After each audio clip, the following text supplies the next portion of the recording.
Welcome to Boy Meets Quilt. I'm Andrew Vay Hansen, and I'm going to do a little more sewing today for this video. I have been recently working on these improv pieced water tower blocks.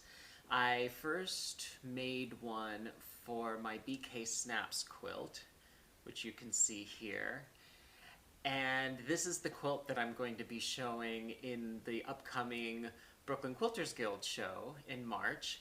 And you can see here I made a water tower block that I cropped so that it isn't the full water tower. But when I made my prototype block, which you can see a picture of here,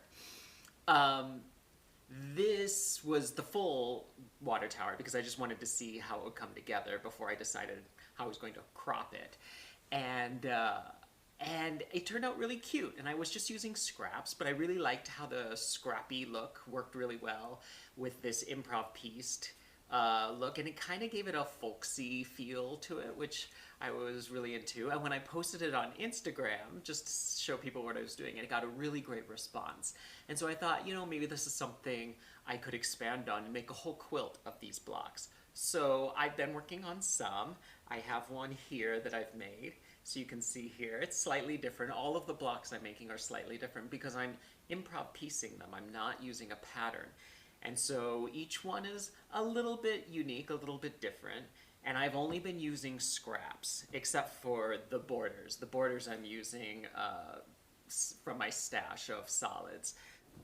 So today I'm gonna work on one of my blocks, and I've got my setup here. When I do improv piecing, because it involves a lot of cutting and a lot of pressing over and over again, I can't really do all of my cutting once, and then all my sewing, and then all of my pressing. So I end up bringing everything close together so that I can just stay seated. So I'm sure many of you have the same setup when you're working. I have my cutting station right here, and then I have my pressing station right here.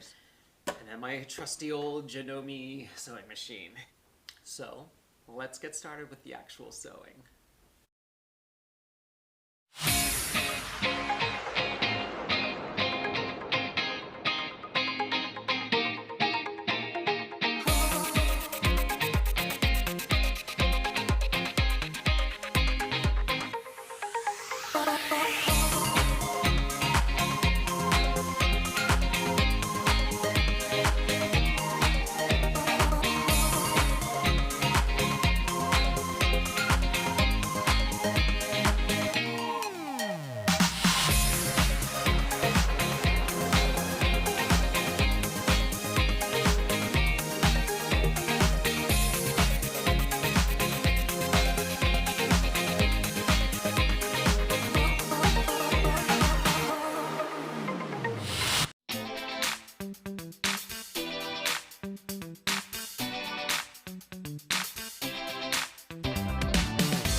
Welcome to my design wall.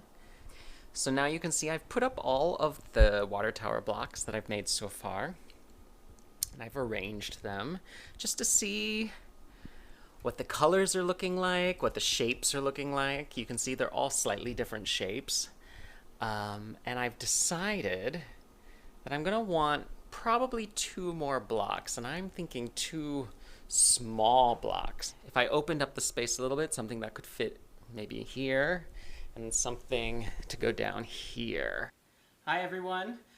All right, so my original intent with this video was that it was going to seem like I did everything all in a relative small amount of time, whether that was true or not. However, as we all know, things have drastically changed since I began this video. COVID-19 has caused us all to do social distancing and self-quarantining, and so I felt it would be crazy to not even just recognize that. You can see here in this picture, I was able to finally figure out my layout. I added a couple blocks, like I said I was going to, and I put it all together. Because I wanted all of the water tower blocks to be offset from each other, it made me have to get creative with filling it in with the white background fabric. And at one point, for the final joining together, I had to do a partial seam, which is super easy. There are lots of tutorials about that, and don't be afraid to use partial seams, and it can really help give some dynamism to your quilt layouts rather than having everything lined up perfectly, which is also beautiful. I've done that plenty of times, but it's always fun to experiment with putting everything offset a little bit. And for me, I wanted that idea of like the way you hang picture frames on a wall. I did that. I put it all together, put my quilt top together, pin basted it all together, and then I started quilting. And I've been working on just the white background quilting, which is the largest part of the quilt. And my original idea was to do, here I'll hold this up just so you can see it, and then we'll do some close-up shots as well. But my original idea was to do a bunch of these triangular polygon shapes with just an outline and then dense matchstick quilting. But then I realized I felt I needed a little bit something more in the overall quilt design, which I decided as I was quilting this. So I tend to kind of fly by the seat of my pants a little bit when it comes to a lot of my projects, and especially when I'm quilting.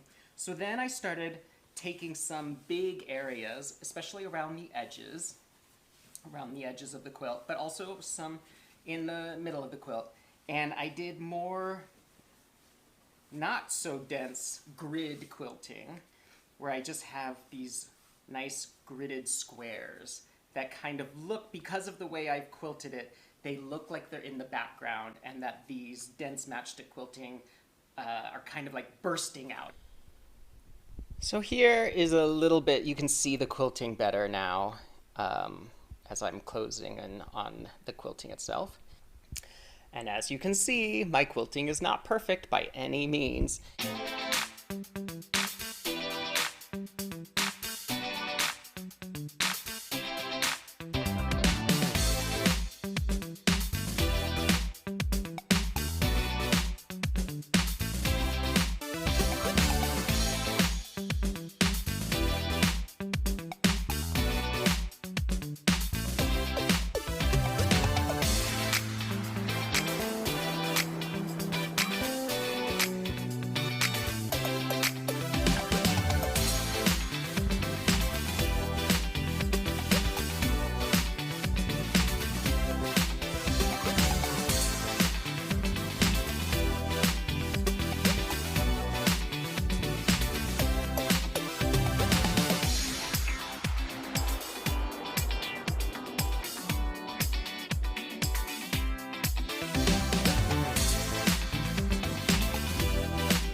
finished it, huzzah! Oh, this took forever to quilt.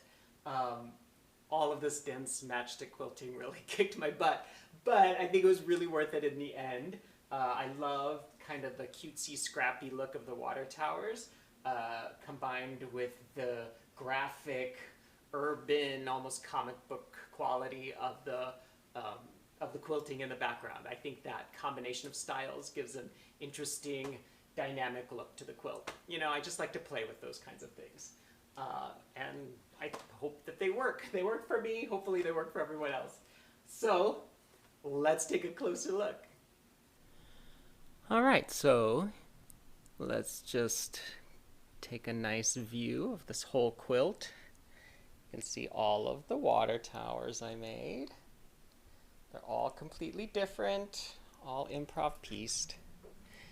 Then we get closer up, you can see the different quilting that I did. I tried to make sure all of the matchstick quilting was in different directions, and then I have lower volume grid quilting. And then for the water tower blocks themselves, I just did a very basic wavy line because I didn't want to really take away from the actual water towers. And then I decided not to do any quilting at all in the frames because I wanted there to be a visual break between the super dense quilting on the white fabric and then the actual water towers inside the frames.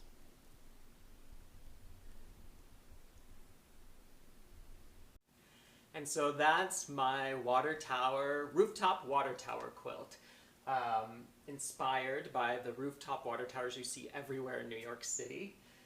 And I love it. I don't know what I'm going to do with it, especially right now when everything's virtual. We're not really going to quilt shows right now, but hopefully I'll get this out there for people to see up close and personal.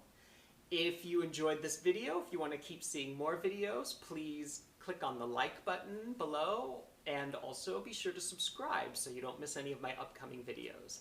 Thank you for coming on the journey of this quilt with me. It was a long process, but I think the result was worth all the time and effort put into it. So thanks a lot. Happy quilting, everyone. Happy crafting, happy making. Thank you.